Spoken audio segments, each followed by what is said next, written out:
হায়দ্রাবাদে 2 বছর।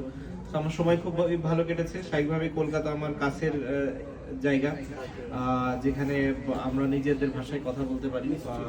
তো ওখানে কখনো আমার কাছে মনে হয় না যে আমি দেশের বাইরে আছি। তো আমার কাছে খুবই এনজয়েবল টাইম ছিল। হায়দ্রাবাদ ওরা আমাকে খুব ভালো ট্রিট করেছে, ওদের সাথে আমি খেলার অনেক সুযোগ পেয়েছি, অনেক কিছু জানতে পেরেছি, অনেক প্লেয়ারের সাথে দেখা হয়েছে। সো দুইটা জায়গারই এক্সপিরিয়েন্স আমার কাজে এসেছে।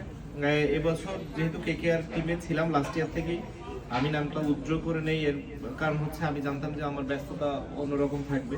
তো স্বাভাবিকভাবে পুরো সময়টা দিতে পারবো না, আর একটা টিমকে আপনি যখন পুরো সিজনটা দিতে পারবেন না, তখন এই টিমের জন্য টিম করাটা কষ্ট হয়। তো স্বাভাবিকভাবে সবকিছু চিন্তা করে আমার কাছে মনে হয়েছে যে এই বছর আসলে আইপিএল এ আমার যাওয়াটা ভালো।